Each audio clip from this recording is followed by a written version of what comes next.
ਦੀ ਜ਼ਬਾਨੀ ਸੁਣਾਂਗੇ। ਨਾਲ ਮੇਰੇ ਮੁਰਤਜ਼ਾ ਭਾਈ ਵੀ ਨੇ ਮੁਰਤਜ਼ਾ ਟੀਵੀ ਤੋਂ, ਇਹਨਾਂ ਦੀ ਵੀ ਗੱਲਬਾਤ ਸੁਣਾਂਗੇ, ਇਹਨਾਂ ਤੋਂ ਵੀ ਪੁੱਛਾਂਗੇ। ਔਰ ਰਾਣਾ ਸਾਹਿਬ ਨੇ, ਕੈਮਰਾਮੈਨ ਸਾਹਿਬ ਦਿਖਾਓ ਰਾਣਾ ਸਾਹਿਬ ਸਭ ਤੋਂ ਪਹਿਲੇ ਆਪਣਾ ਇੰਟਰੋਡਕਸ਼ਨ ਕਰਵਾਓ, ਅੱਗੇ ਆ ਜਾ। ਮੇਰਾ ਨਾਮ ਜੀ ਰਾਣਾ ਮੁਹੰਮਦ ਮੁਖਤਾਰ ਆ ਜੀ। ਰਾਜਪੂਤ ਫੈਮਿਲੀ ਨਾਲ ਅਸੀਂ ਤਾਲੁਕ ਰੱਖਦੇ ਹਾਂ। ਤੂਰ ਸਾਡੀ ਗੋਤ ਹੈਗੀ ਹੈ ਜੀ, ਇੰਡੀਆ ਤੋਂ ਮਾਈਗ੍ਰੇਟਡ ਹੈਗੇ ਆ। ਤੇ ਇਹ ਸਾਡੇ ਬਜ਼ੁਰਗਾਂ ਨੇ ਇੱਥੇ ਜ਼ਮੀਨਾਂ ਉਹਨਾਂ ਨੂੰ ਮਿਲੀਆਂ ਸੀ ਤੇ ਇੱਥੇ ਹੀ ਅਸੀਂ ਆਬਾਦ ਹੋਏ ਆ ਕੇ। ਤੇ ਇਸੇ ਜਗ੍ਹਾ 'ਤੇ ਮੈਂ ਪੈਦਾ ਹੋਇਆ ਇਸ ਫਾਰਮ ਦੇ ਉੱਤੇ।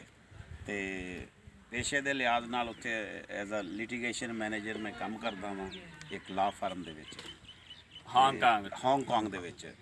ਤੇ ਪਿਛਲੇ 24 ਸਾਲ ਤੋਂ ਮੈਂ ਉੱਥੇ ਸੈਟਲ ਆ ਔਰ ਸਾਡੀ ਪੂਰੀ ਫੈਮਿਲੀ ਸੈਟਲ ਆ। ਸਾਡੇ ਬਜ਼ੁਰਗ ਉੱਥੇ ਪੁਲਿਸ ਦੇ ਵਿੱਚ ਸੀਨੀਅਰ ਅਫੀਸਰ ਸੀ ਤੇ ਅੱਜ ਅਸੀਂ ਉਹਨਾਂ ਦਾ ਹੀ ਖਾ ਰਹੇ ਹਾਂ। ਅਸੀਂ ਤਕਰੀਬਨ 250 ਬੰਦਾ ਆਪਣੇ ਖਾਨਦਾਨ ਦਾ ਉੱਥੇ ਸੈਟਲ ਹੈਗੇ ਆ ਹਾਂਗਕਾਂਗ 'ਚ। ਜਿਤਨੇ ਵੀ ਸਾਡੇ ਅਜ਼ੀਜ਼ ਰਿਸ਼ਤੇਦਾਰ ਪਾਕਿਸਤਾਨ 'ਚ ਬੈਠੇ ਨੇ, ਗੋ ਕਿ ਉਹ ਪੱਠੇ ਪਾਣੇ ਵਾਲੇ ਨੇ, ਉਹਨਾਂ ਕੋਲੇ ਇੱਥੇ ਪੱਠੇ ਪਾਉਂਦੇ ਨੇ, ਲੇਕਿਨ ਉਹਨਾਂ ਕੋਲ ਵੀ ਕਾਰਡ ਬਣੇ ਹੋਏ ਨੇ ਤੇ ਉਹ ਉੱਥੇ ਹੀ ਅਸੀਂ ਸੈਟਲ ਹੈਗੇ ਆ। ਅਸੀਂ ਸਾਲ ਬਾਅਦ 6 ਮਹੀਨੇ ਬਾਅਦ ਜਾਂ 2 ਸਾਲ ਬਾਅਦ ਅਸੀਂ ਚੱਕਰ ਲਾਉਂਦੇ ਹਾਂ।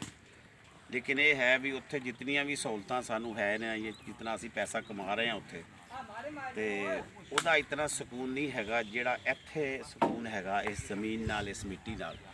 ਜਦੋਂ ਪਾਕਿਸਤਾਨ ਅਸੀਂ ਆਈਦਾ ਏਅਰਪੋਰਟ ਤੇ ਭਾਵੇਂ ਸਾਨੂੰ ਇਹ ਮੱਖੀ ਮੱਛਰ ਵੀ ਇਸਤਕਬਾਲ ਕਰਦਾ, ਡਸਟ ਗਰਦੋ ਗੁਬਾਰ ਇਹ ਇਸਤਕਬਾਲ ਸਾਡਾ ਕਰਦਾ ਵਾ, ਲੇਕਿਨ ਫਿਰ ਵੀ ਉਹ ਜਿਹੜੀ ਮਿੱਟੀ ਆ ਨਾ ਏਅਰਪੋਰਟ ਤੇ ਜਦੋਂ ਆਈਦਾ ਨਾ, ਉਸ ਵੇਲੇ ਦਿਲ ਕਰਦਾ ਕਿ ਇਸ ਮਿੱਟੀ ਨੂੰ ਚੁੰਮ ਲਈਏ, ਗਰਦ ਆਲੂਦ ਮਿੱਟੀ ਨੂੰ ਚੁੰਮ ਲਈਏ ਅਸੀਂ।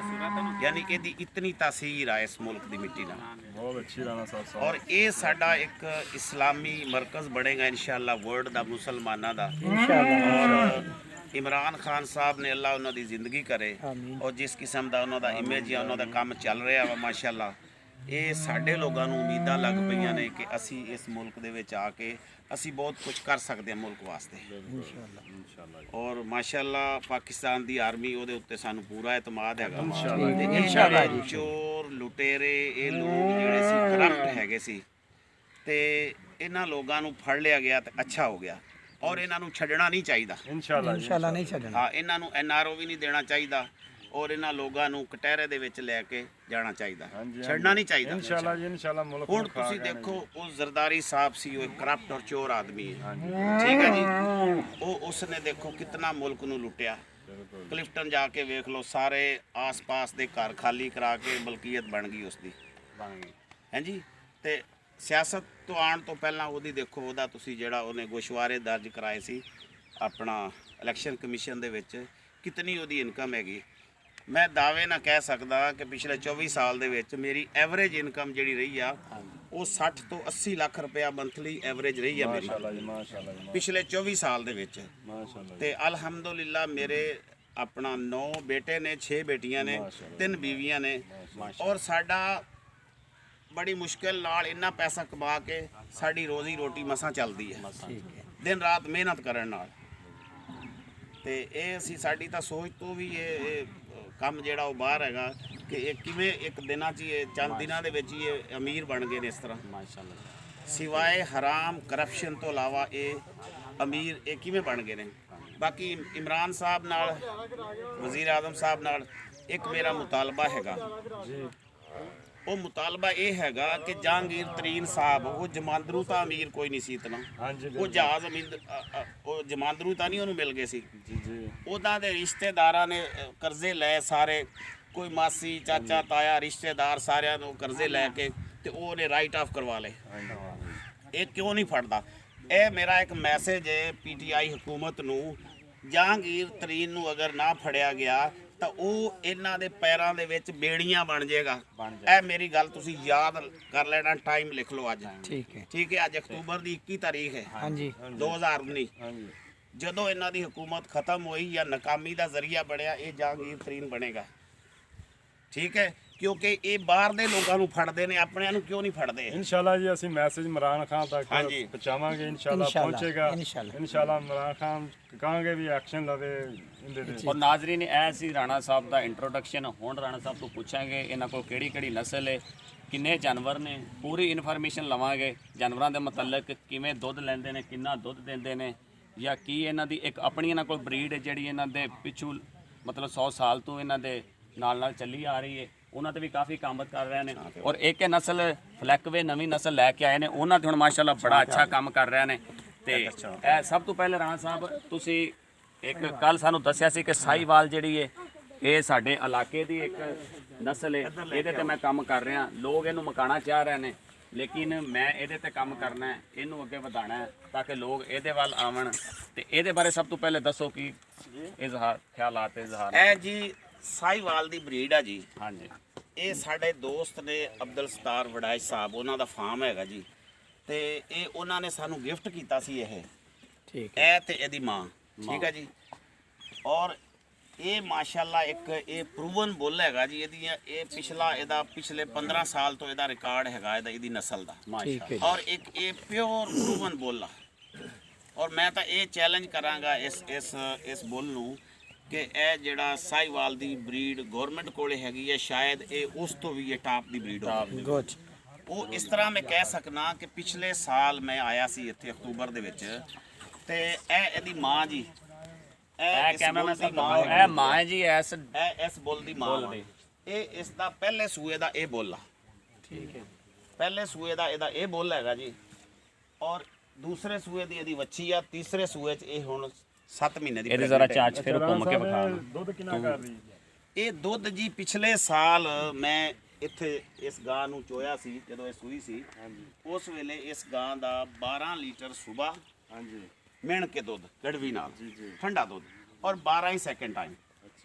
24 ਘੰਟਿਆਂ ਦਾ 24 ਲੀਟਰ ਹੈ। 24 ਲੀਟਰ 24 ਘੰਟਿਆਂ ਦਾ ਇਹਦਾ ਦੁੱਧ ਮੈਂ ਆਪਣੇ ਹੱਥਾਂ ਨਾਲ ਚੋਇਆ। ਮਾਸ਼ਾਅੱਲਾ ਜੀ ਮਾਸ਼ਾਅੱਲਾ। ਔਰ ਇਹ ਮੈਂ ਇਸ ਵਾਸਤੇ ਚੈਲੰਜ ਕਰਦਾ ਸਾਹੀਵਾਲ ਦੀ ਜਿਹੜੀ ਇਹ ਸਾਡੀ ਗਵਰਨਮੈਂਟ ਕੋਲੇ ਹੈਗੀ ਆ ਬਰੀਡ ਜਾਂ ਪ੍ਰੂਵਨ ਬੁੱਲ ਹੈਗਾ, ਮੈਂ ਇਸ ਵਾਸਤੇ ਚੈਲੰਜ ਕਰਦਾ ਕਿ ਪਿਛਲੇ ਸਾਲ ਮੈਂ ਸੁਣਿਆ ਕਿ ਇੱਥੇ ਮੁਕਾਬਲਾ ਹੋਇਆ ਪਾਕਿਸਤਾਨ ਦੇ ਵਿੱਚ ਸਾਹੀਵਾਲ ਦਾ, ਔਰ ਜਿਹੜੀ ਗਾਂ ਨੇ 36 ਘੰਟਿਆਂ ਦਾ ਦੁੱਧ ਦਿੱਤਾ ਉਸਨੇ ਕੋਈ 28 29 30 ਲੀਟਰ ਦੁੱਧ ਦਿੱਤਾ 36 ਘੰਟਿਆਂ ਦਾ। ਜੋ ਮੇਰੇ ਸੁਣਨ ਚ ਆਈ ਆ, ਸ਼ਾਇਦ ਗਲਤ ਵੀ ਹੋਵੇ, ਲੇਕਿਨ ਜੋ ਮੈਂ ਸੁਣਿਆ ਉਹ ਤੁਹਾਨੂੰ ਦੱਸ ਰਿਹਾ। ਇਹ 36 ਲੀਟਰ ਤੋਂ ਵੱਧ ਗਈ ਜੀ। ਹਾਂਜੀ, ਅਗਰ 24 ਘੰਟਿਆਂ ਦਾ 24 ਲੀਟਰ ਦਿੱਤਾ। ਹਾਂਜੀ, ਤੇ ਇਹ 36 ਘੰਟਿਆਂ ਦੇ ਵਿੱਚ 36 ਲੀਟਰ ਦੇ ਦੁੱਧ ਦੇਗੀ। ਹਾਂਜੀ ਅਗਰ ਇਹ ਬਰੀਡ 36 ਲੀਟਰ ਦੁੱਧ ਦਿੰਦੀ ਹੈਗੀ ਹੈ, ਯਾਨੀ 12 24 ਲੀਟਰ ਹੋ ਗਿਆ ਇੱਕ ਦਿਨ ਦਾ, ਹਾਂਜੀ ਤਾਂ ਮੇਰਾ ਖਿਆਲ ਹੈ ਜਿਹੜੀ ਅਸੀਂ ਗਾਏ ਬਾਹਰੋਂ ਇੰਪੋਰਟ ਕਰਦੇ ਆ, ਹਾਂਜੀ ਉਹ ਗਾਏ ਤੇ ਅਸੀਂ 5.5 ਲੱਖ ਰੁਪਏ ਲਾਉਂਦੇ ਆ, ਔਰ ਪਰ ਹੈਡ ਅਸੀਂ ਉਹਦਾ ਜਿਹੜਾ ਸ਼ੈੱਡ ਤਿਆਰ ਕਰਦੇ ਆ 5.5 ਉਹ ਲੱਗ ਗਿਆ ਉਹਦਾ। ਅਗਰ ਉਸ ਨੂੰ ਪਾਕਿਸਤਾਨੀ ਰੁਪਿਆਂ ਦੇ ਵਿੱਚ ਕਨਵਰਟ ਕੀਤਾ ਜਾਵੇ, ਜਿਹੜੀ ਸ਼ੈੱਡ ਦੀ ਮੁਰੰਮਤ ਜਾਂ ਸ਼ੈੱਡ ਬਣਾਉਣਾ, ਉਹਦੇ ਵਾਸਤੇ ਜਿਹੜੀ ਡੱਚ ਗਾਏ ਹੈਗੀ ਆ, ਹਾਂਜੀ ਹਾਲੈਂਡ ਦੀ ਜਾਂ ਅਮਰੀਕਾ ਦੀ ਜਾਂ ਆਸਟ੍ਰੇਲੀਆ ਦੀ, ਤੇ ਇਹਦੇ ਵਾਸਤੇ 10 ਲੱਖ ਰੁਪਏ ਚਾਹੀਦਾ।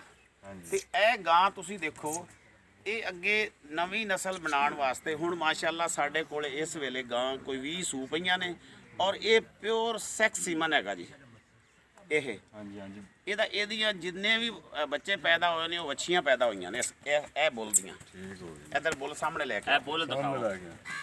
ਹਾਂਜੀ, ਔਰ ਇਹ ਸੈਕਸ ਸੀਮਨ ਹੈਗਾ ਜੀ। ਇਹਦੀਆਂ ਜਿੰਨੇ ਵੀ ਬੱਚੇ ਪੈਦਾ ਹੋਏ ਨੇ ਵੱਛੀਆਂ ਪੈਦਾ ਹੋਈਆਂ ਨੇ। ਇੱਕ ਆਮ ਗਾਏ ਖਰੀਦ ਲਈ ਜਾਵੇ ਨਾ 80,000 ਰੁਪਏ ਦੀ ਮੰਡੀ ਤੋਂ, ਸੋਹਣੀ ਦੇਖ ਕੇ ਕੱਦ ਵਾਲੀ, ਤੇ ਔਰ ਇਸ ਨਸਲ ਦਾ ਵੱਛਾ ਜਿਹੜਾ ਉਹਦੇ ਵਿੱਚ ਛੱਡਿਆ ਜਾਵੇ, ਤਾਂ ਮੇਰਾ ਖਿਆਲ ਆ ਕਿ ਦੂਸਰੀ ਜਾਂ ਤੀਸਰੀ ਜਨਰੇਸ਼ਨ ਤੇ ਇਹ ਪਿਓਰ ਇਹ ਬਰੀਡ ਕਵਰ ਹੋ ਜਾਏਗੀ ਸਾਹੀਵਾਲ। ਹਾਂਜੀ ਲੈ ਸਕਦਾ ਬੰਦਾ। ਹਾਂਜੀ ਔਰ ਤੁਸੀਂ ਦੇਖੋ ਕਿ ਉਹ 10 ਲੱਖ ਦੇ ਵਿੱਚ ਇਹ ਆਣਗੀਆਂ ਤਕਰੀਬਨ 5 ਜਾਂ 6 ਗਾਵਾਂ। ਹਾਂਜੀ ਔਰ 6 ਇਹਨਾਂ ਦੇ ਬੱਚੇ ਪੈਦਾ ਹੋਣਗੇ, 5 ਜਾਂ 6 ਬੱਚੇ ਇਹਨਾਂ ਦੇ ਪੈਦਾ ਹੋਣਗੇ ਸਾਲ ਦੇ ਵਿੱਚ, ਹਾਂਜੀ 10 ਲੱਖ ਦੇ ਵਿੱਚ। ਹਾਂਜੀ 10 ਤੇ ਉਹ 10 ਲੱਖ ਦੇ ਵਿੱਚ ਇੱਕ ਆ, ਉਹਨੇ ਦੇਣੇ ਆ ਤੋਂ 3 ਸੂਏ, ਹਾਂਜੀ ਤੇ ਇਹਨੇ ਸੂਏ ਦੇਣੇ ਆ 15 ਤੋਂ 20 ਸੂਏ ਹਾਂਜੀ 15 ਤੋਂ ਇਸ ਗਾਂ ਨੇ।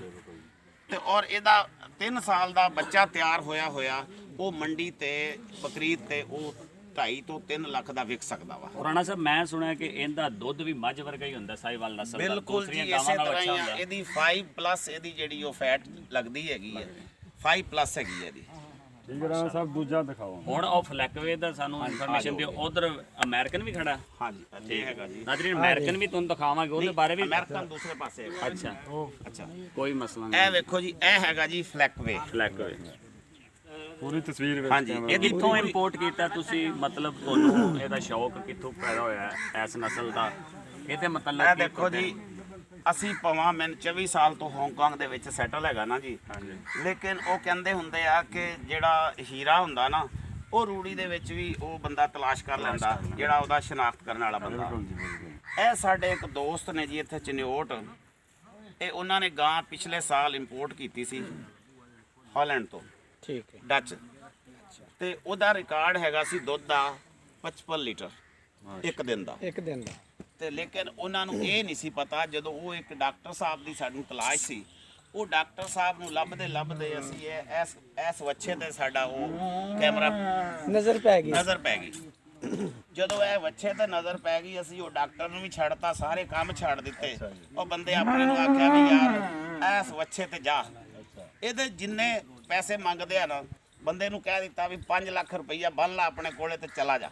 ਠੀਕ ਹੈ। ਇਹ ਵੱਛੇ ਦਾ ਅਗਰ 5 ਲੱਖ ਵੀ ਮੰਗਦੇ ਆ ਤਾਂ ਇਹ ਵੱਛਾ ਖਰੀਦ ਲਾ। ਲੇਕਿਨ ਉੱਥੇ ਗਏ ਤਾਂ ਉਹਨਾਂ ਨੇ 1.5 ਮੰਗਿਆ ਤੇ ਅਸੀਂ 1.5 ਦਾ ਲੈ ਲਿਆ, ਤੇ ਉਹਨਾਂ ਤੋਂ ਪੈਸੇ ਮੰਗੇ ਨਹੀਂ ਗਏ। ਉਹਨਾਂ ਨੂੰ ਇਹ ਨਹੀਂ ਸੀ ਸ਼ਨਾਖਤ ਕਿ ਇਹ ਚੀਜ਼ ਕੀ ਹੈ। ਠੀਕ ਹੈ। ਅੱਛਾ ਇਹ ਫਲੈਕ ਵੇ ਉਹ ਨਸਲ ਹੈਗੀ ਆ ਜੀ। ਇਹ ਇਹਦਾ ਬੱਚਾ ਜਦੋਂ ਪੈਦਾ ਹੁੰਦਾ ਲਿੱਸਾ ਨਹੀਂ ਹੁੰਦਾ। ਇਹਦੀ ਅਗਰ ਸਹੀ ਕੇਅਰ ਕੀਤੀ ਜਾਵੇ ਤਾਂ ਇਹ 13 ਮਹੀਨਿਆਂ ਦਾ ਇਹ ਵੱਛੀ ਪ੍ਰੈਗਨੈਂਟ ਹੋ ਜਾਂਦੀ ਹੈ। 13 ਮਹੀਨੇ ਹਾਂਜੀ। ਔਰ ਇਹ ਬੁੱਲ ਜਿਹੜਾ 2.5 ਸਾਲ ਦਾ ਕੁਰਬਾਨੀ ਦੇ ਉੱਤੇ ਇਹ ਤਕਰੀਬਨ 2.5 ਤੋਂ 3 ਲੱਖ ਦਾ ਇਹ ਵਿਕ ਸਕਦਾ। ਔਰ ਇਹ ਡੂਅਲ ਪਰਪਸ ਹੈਗਾ ਜੀ ਇਹ ਬਰੀਡ। ਦੁੱਧ ਵੀ ਇਹਦੀ ਐਵਰੇਜ ਜਿਹੜੀ ਆ ਉਹ 35 ਲੀਟਰ ਪਲੱਸ ਹੈਗੀ ਹੈ। ਠੀਕ ਹੈ।